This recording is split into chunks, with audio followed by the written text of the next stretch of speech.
I am so glad you are here. It's Liz with Magus Books and Herbs here in Minneapolis and at magusbooks.com, and it is alive. It is the Wednesday show. I'll be speaking in a little bit with Milo Duquette, so I'm looking forward to that. But first, let's talk about what's happening, what's going on. We've got a whole bunch of classes coming up. So first Saturday of this coming month of May, we have, of course, Herb 1. We're teaching that all day long. Before we even open the shop, the students and I will be there. We'll be going over a bunch of herbs and ailments, and it'll be a blast. If you are interested in signing up for year 1 for this fall, in September, by all means, sign up. Registrations have already started, so grab your spot. It's always fun, and if you need a payment plan for the whole year-long course, those start in June so that you are paid in full by your first class in September. Other classes coming up, though, the Nooch, Nancy Antonucci's Tarot Lab. That is a by donation class on the second Sunday of the month at 3:30. The fabulous astrologer Adam will be with us for an astrology course the following Sunday. And on the fourth Sunday of the month, Chris, our fabulous palm reader, will be in to teach his class. There are about 4 classes in his series, so I totally recommend dropping in, seeing what you think. We had a blast this last Sunday with that class, absolutely killed it. People left so happy, so pleased with their experience in that class. You're going to get your palm read because he can't resist, so it's worth it just for that. Standing Stones will be here on the other Saturdays of the coming month. And of course, I'll be teaching Herbs 2 on Wednesday evenings and Herbs 3 on Tuesday evenings. So prerequisite for that is year 1 and then year 2. But that's the stuff that's coming up, except for one tiny little announcement I should make. And you might accuse me of burying the lead, it's true, but we are moving. I have signed the paperwork. I have handed over the deposit. We are moving up the road just a little bit. We'll still be on Central Avenue. We'll still be in Minneapolis. We'll still be in Northeast, but we will be at 2520 Central Avenue Northeast, just north of Lowry and Central on Central Avenue. So we'll be moving throughout the month of May. Really look forward to seeing you all at the grand opening. And for those of you who have been telling me you're volunteering to help, come out of the woodwork now and we will get things started. Looking forward to it. Going to do a walkthrough today with the handyman to see what changes we'll be making with the structures. Oh, so happy to be involved. So other than that, what am I wearing? Well, today, scarves from Jerry's importing business. I have a limited number of these because she has retired, but I do have a few bins left, so it should be fun for a while. And we just got in our jewelry order from Crystal Earth Studios. There's a beautiful labradorite and a beautiful moss agate. They also sent a whole bunch more fun little pendulums. This is labradorite with a little gemstone topper. Those are always fun. And this is just a fascinating and faceted rose quartz. So I love those. Come in, check out. People have already been noticing the new jewelry order come in and stuff's going. So come in and grab stuff. We've got a few things that we've come in from Llewellyn this week. The mini version of Murder of Crows is finally out. So if you are interested in picking up your copy of Murder of Crows, but you don't like the big decks, this is your opportunity. Also the mini of, and I think this is a fascinating deck, After Tarot. So this is the classic Pamela Coleman Smith artwork, but tweaked to see what would have happened or guess at what would have happened right after the person was finished with sitting for their portrait. So it's going to be a fun deck to look at. We also got in the newest release in the Llewellyn's Little Book series. This one's on numerology, and I've been talking about numerology in our divination series on Saturdays. So check out those on YouTube and Facebook. After they go live, I go ahead and repost them. So, and there should be some shorts up, but this is a fascinating, I would call it a foundational part of the occult, because if you understand numerology, astrology, tarot, so many things get a little bit easier to grasp in those early stages. Really good thing to just take a look at for a few hours even will make a difference, I promise. Etheric Magic has just come out. This one is by Ike Baker, and it's talking about elemental magic and introducing maybe a little more alchemical thinking to some people's magic. Really good way to stretch your magical practice is to look at the alchemical facets of it, because they're there in the background, even if you're not aware, kind of like the numerology. So it's a great read. And Planetary Magic. This one's by Soror Velchanes, I'm going to guess is how you say that, but I don't know. We'll see. Maybe we'll get to interview her too. But this is one that's going to take a really good look at astrology and how it can play into your magic, reinforce the energy you're working with, or detract from it. So it's a good read. It's a good reference to have. Now, the other books I have on my table to show off aren't because they've just arrived necessarily. They are, some have not. They are because they are books of the gentleman that I will be bringing onto the screen now. You gotta love these. Hello. Hello. Mr. Lon Milo Duquette. We're here for fun. And I understand you got, I do want to show everybody some of your old work so that they go, did you love the low magic? Did you folks out there, did you love it?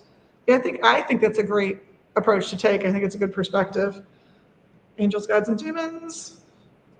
And my favorite one to give to people who are curious but not committed, the Book of Ordinary Oracles. I think it's an adorable book with its own little oracles built right in where my finger is.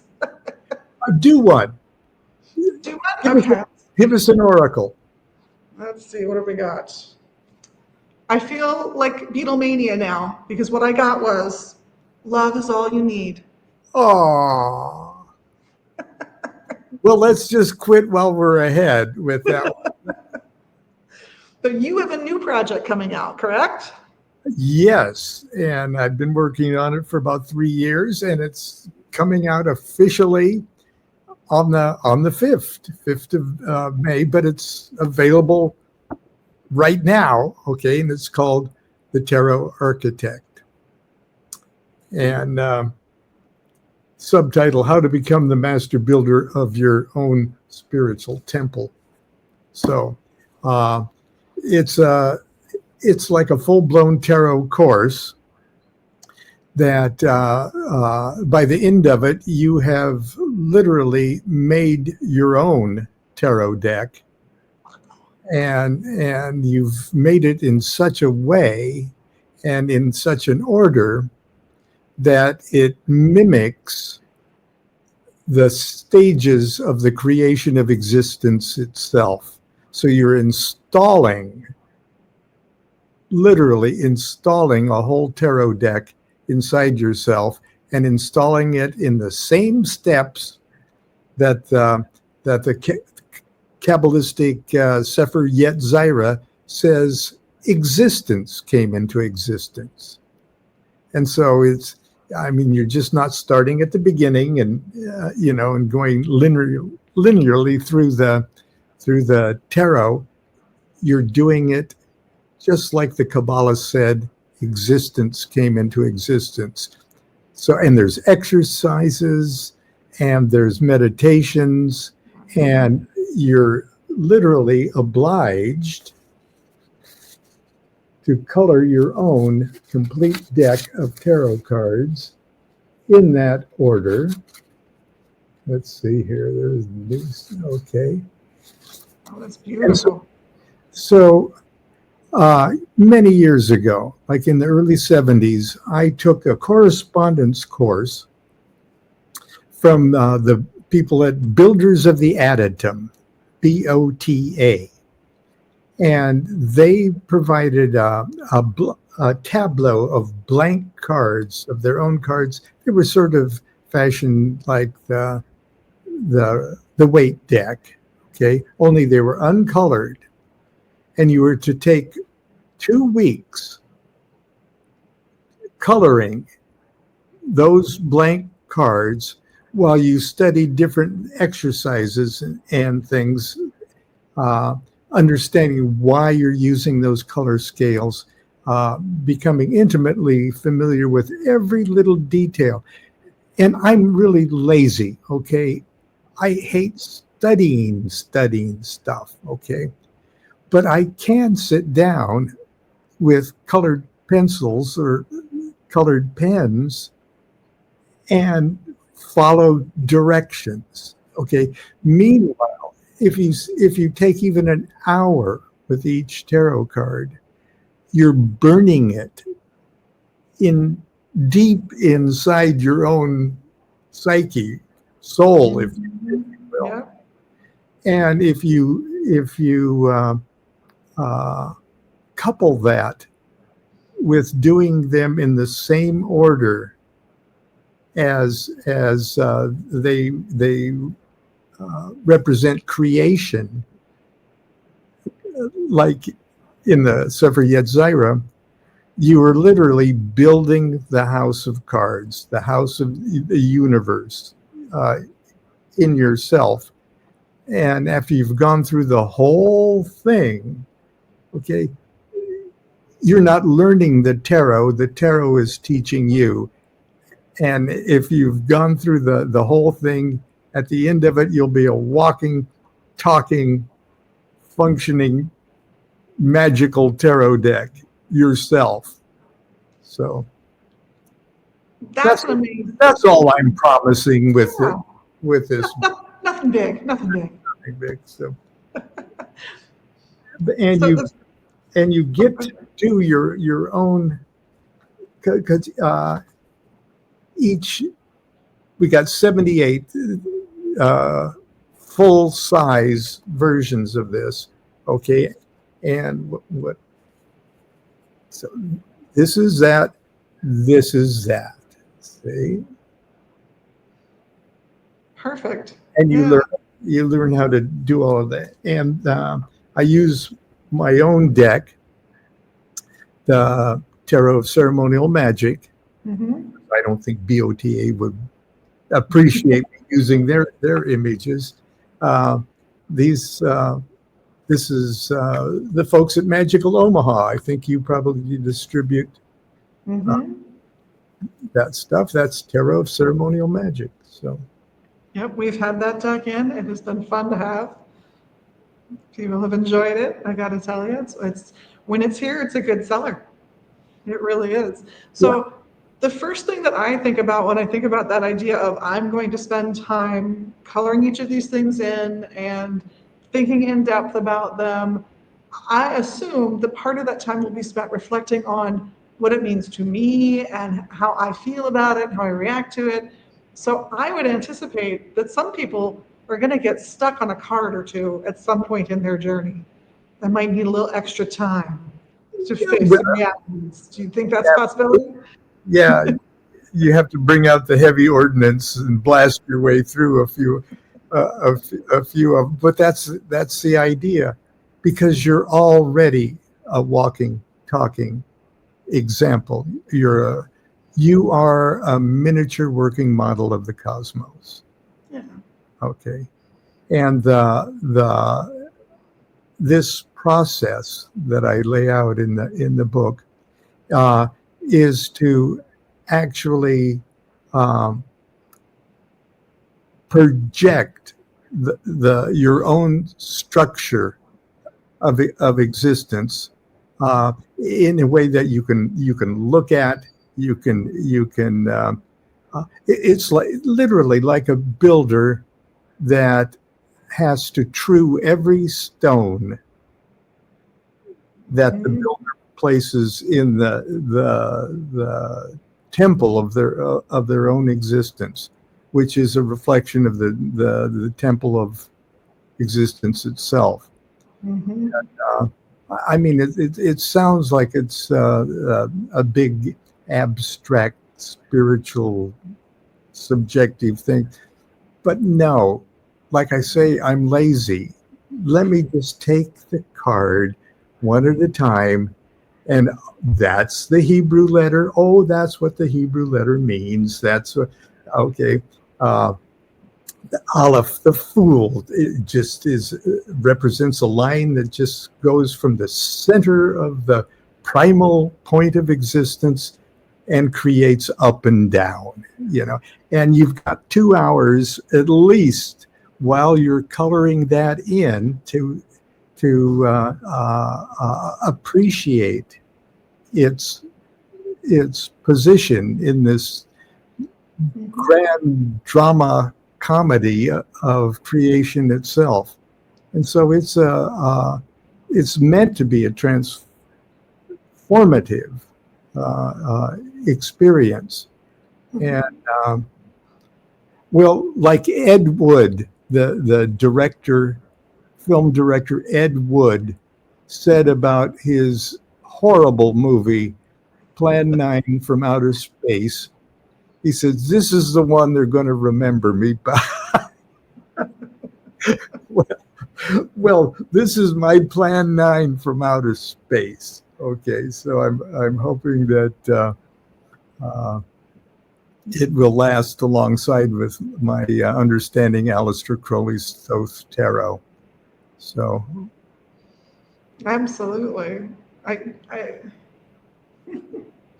I always think of those journeys that we take when we undertake to learn those things as being reflective of us as much as the new thing.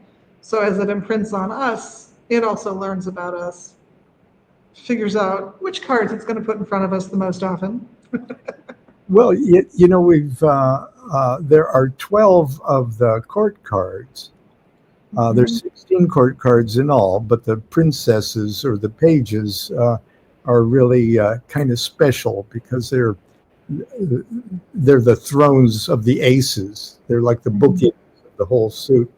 But the 12 of them, the kings, the queens, and the princes, or like Crowley says, the knights, the queen, and the prince, each represent 30 degrees of the zodiac. But they're not zodiac signs. Because they're elemental, and elements like to mix. That's their job, to mix. And so those 12 astrological court cards represent 20 degrees of one sign to 20 degrees of another. And let me just see here just for a second. Maybe I can even show you what I'm talking about. I know I'm taking up your time. So let's see. And okay. Here we go. Okay. You see the dates and stuff on that card? Yeah. So this is the Prince of Discs. And that also represents being heir of Earth. It's also a I Ching hexagram, and there's the I Ching hexagram that card represents, and the I Ching divinatory meanings in the back of this book too. Okay, nice. And there's all that elemental stuff. You see this little tattva symbol there? Mm-hmm. That will be a blue dot in a yellow square. That's the tattva symbol of heir of Earth. Okay, and you color that in. You also use that tattva symbol as an astral projection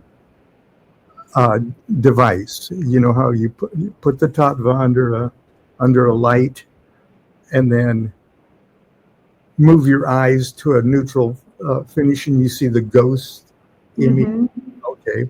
And you project into that ghost image and actually make a magical visionary experience of what the world of that Prince of Discs is. I hate court cards in tarot readings. They're so, does this have anything to do with the black horse? You don't know what to make of them.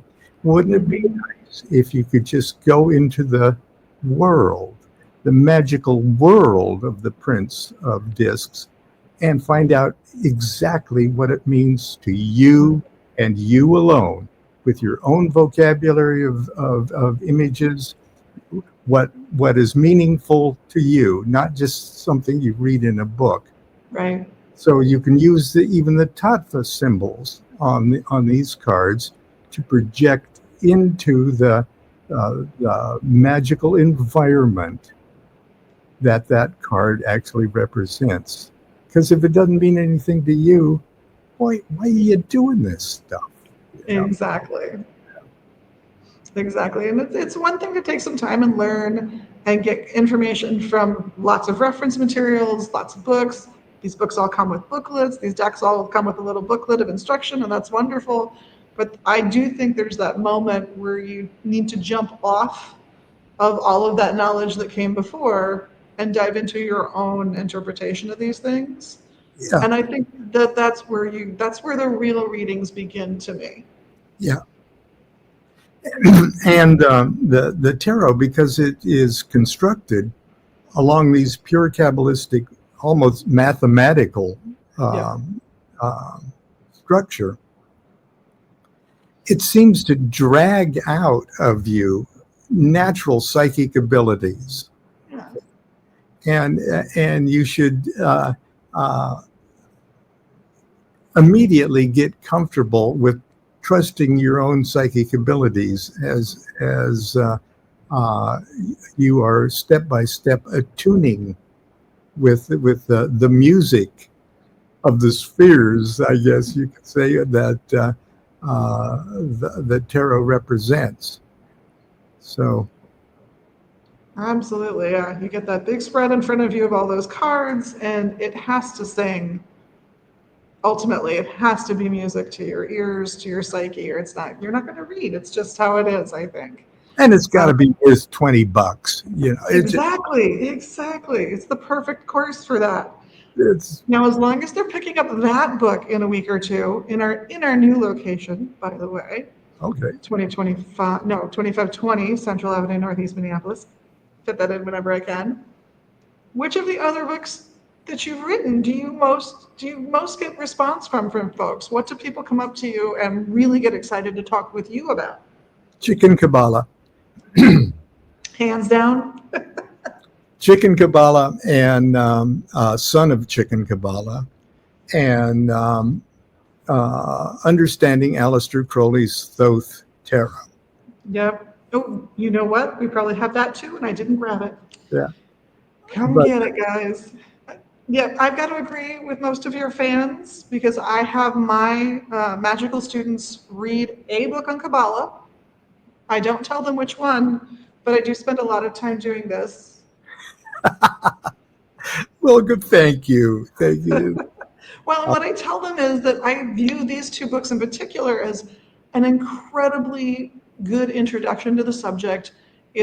These are easy reads, these are breezy to get through. Your sense of humor I find your sense of humor is generally in a lot of your work. And I think in this one in particular, it's lovely. And because it doesn't take itself too seriously, no one's going to get put off by the, oh, you think you're so important, don't you vibe of some of the later books in Kabbalah they might pick up. Yes, I had to invent my own rabbi. Okay, so I could quote the authority that is me. That's the perfect way to do it. Just a little tongue in cheek, and I think it goes a huge, long way. This guy was a genius. It's not a bad way to go. You get to be two people. You're not the first. There were composers of ancient Europe who were four authors. That's fine. It's perfectly Yeah. fine. So yeah, now I'm doing redoing a couple of books with a new publisher, Homemade Magic, which was initially published by Llewellyn. I've just the publisher Schiffer that does the beautiful, almost coffee table type, wonderful, beautiful art and things. They really do, yeah. Is doing Homemade Magic and my novel, Accidental Christ. And so right now I'm working on those two things and getting ready for my 50th anniversary at the OTO National Convention in July. Well, that's fantastic. Where is the convention this year? Portland. Okay. Yeah. If you've got to travel in July, Portland's a good location to be in. Well, I haven't, since the pandemic, I completely shut down my travel. Oh, Um, sure. and as a matter of fact, I was stuck for a while in Bogota, Colombia, coming back from Chile because they've grounded flights and Yeah. and haven't done any international travel since then. And just a few months ago, I did an Enochian 3-day Enochian workshop in Joshua Tree, Oh, uh, wow. California. That's Uh, amazing. oh wow! Under the stars, we had telescopes and stuff. Um, but anyway, but I drove down. Somebody, a good friend, drove me down, and I'm going to drive to Portland too. So it's when it's that close, when you add up how many hours you spend getting ready and going to the airport and all the uncertainty of the airport, you could let's just get in the car and go there, So that's, It sounds more comfortable. I think so, yeah. And if somebody else is doing the driving and I'm just sitting there eating snacks. That sounds perfect. I don't know if you can see the comments. Jamie said, congrats on 50 years. Oh, And also said, like I said, I am lazy. Best quote I've ever heard in my life. well, it's true. I'm the laziest guy. I work so hard at trying to avoid working. Well, and I think coloring is a great way to do it.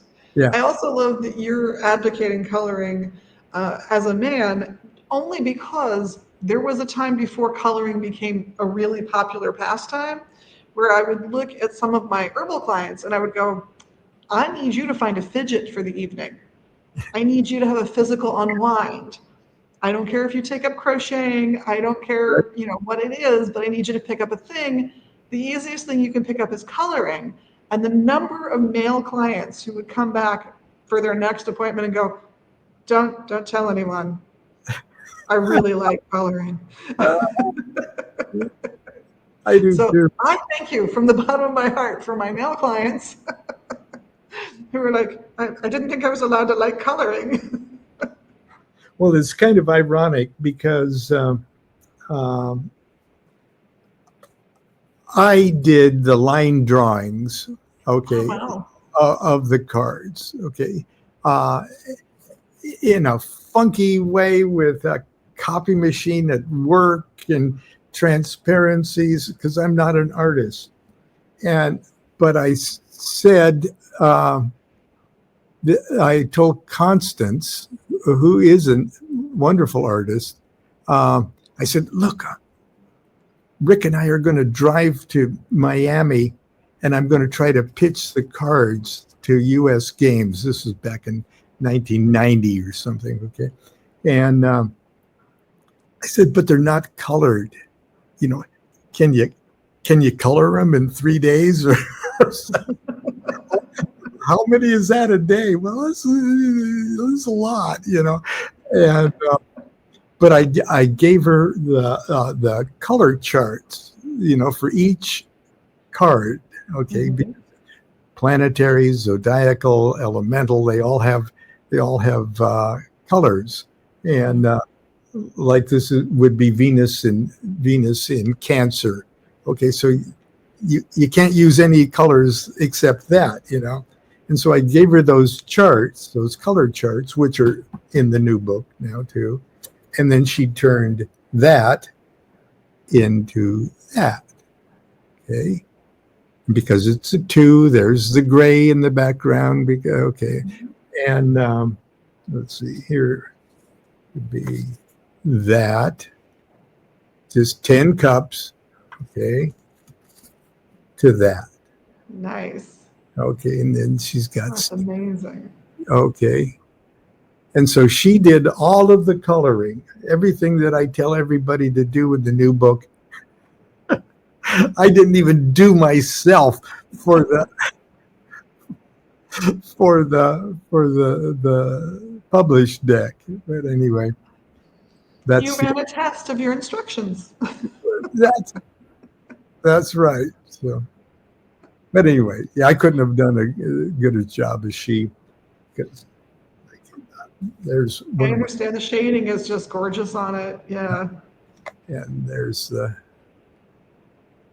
so and so you'll if you read the book, you will be obliged to put in all of the your own version of the gushing fountain like things in the background and everything else. And you'll know exactly how to color the Enochian squares, and you'll become familiar with the Goetic spirits that go with this decan, and the angels of the Shemhampferish that go with this decan. Wow.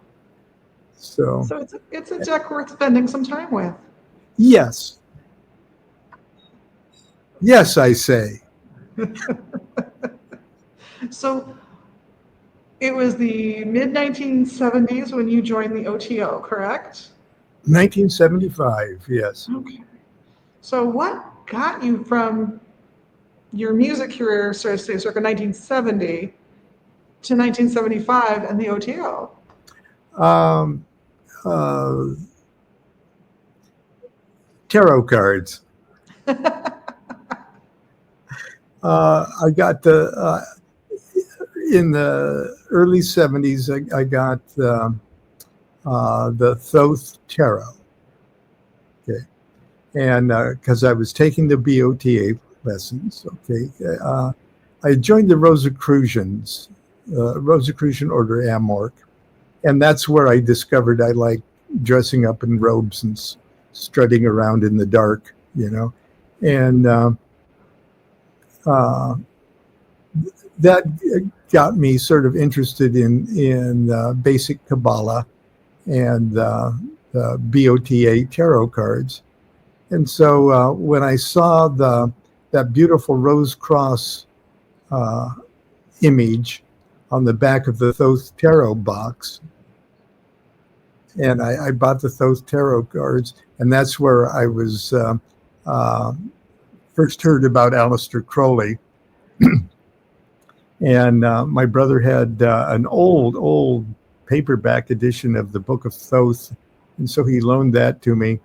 And at first, Crowley just freaked me out because I didn't read anything by him. I just read what other people said about him, that he ate babies and things like that.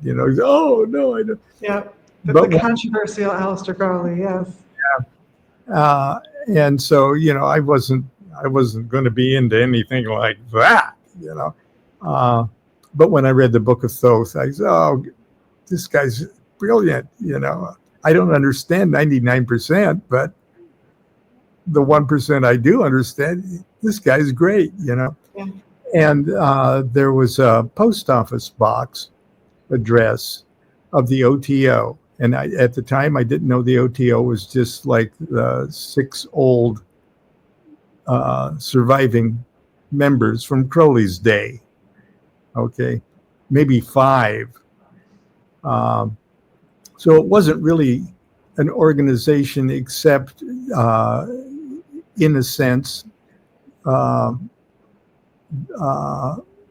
old Crowley OTO veterans trying to keep the OTO alive and perhaps even resurrect it. Mm. And their first act was to publish these cards with that post office box address. So I wrote the post office box and wrote stupid, mystical sounding adolescent, okay, kind of see how mystical I am, and they didn't answer. Nobody answered. I wrote 3 times, and finally Wow.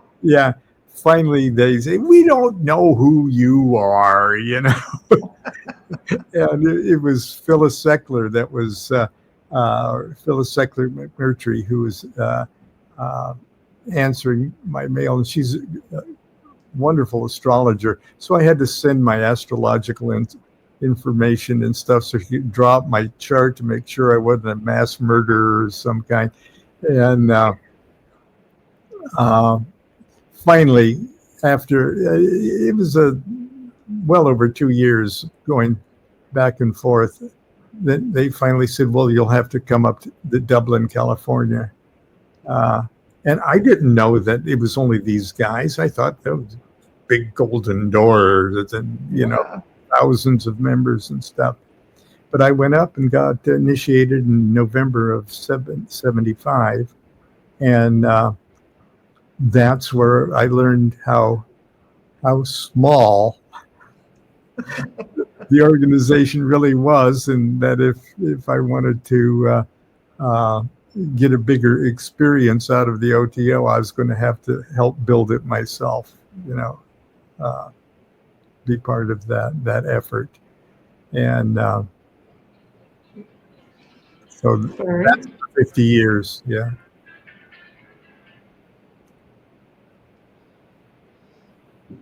So quite the span. You've watched it really grow. That's amazing. Yeah. Yeah, it's been quite an adventure, and it's grown to be, arguably the largest overtly magical order in the world, and and it's in what 20 countries or something like that now. That's amazing. Yeah, we have members call all the time, so we love it. I will not, sadly, have your new book until we've moved, because believe it or not, even though we're only moving a few blocks, I'm avoiding ordering boxes of books, wax, and rocks. And water beds. Yeah. Exactly. Yeah, don't. Yeah. So, but we will have your new books in soon, I'm happy to say. And I realized I forgot, because I know some people always ask, what are we drinking today? Today I am drinking a lovely blend of burdock, eleuthero, faux tea, and a couple other herbs. Lemon balm went in here, rhodiola went in here. You never know what I'm going to grab and drink off the herb wall. But I notice we're wrapping up. We're almost completely out of time. So I wanted to thank you so much and remind everybody, come Low Magic, Crowley's Tarot book, all these wonderful pieces. They'll be here for you. And maybe one of these, and yes, and the new one, which you'll find at our new location. Because why? I'm going to put in a massive order with those guys as soon as I am not needing to lug them another 6 blocks. It'll be good summer reading. Yes, excellent summer reading. A wonderful way to go with your personal studies, too. In the meantime, I hope if you are ever back in Minneapolis or St. Paul that we get to see you, let folks know you're here. But in the meantime, have a wonderful trip. Enjoy your 50th anniversary. And maybe we'll see you again on here. And everybody watching here, go to the Facebook page and watch there, because that's next, right? Yes, I'm not even going to get up off my chair. Switch over to Facebook, and then they can see it every day, a few hours later on YouTube. So excellent. We've had more positive comments about beautiful work that you've done, and that your artist on your colorist on your deck has done, and just being excited about everything going on with your career and all the books and all of the wonder and all of the amazing stuff. So thank you. And I know we got to go, folks, but blessed be everybody. And thanks again for stopping by and chatting.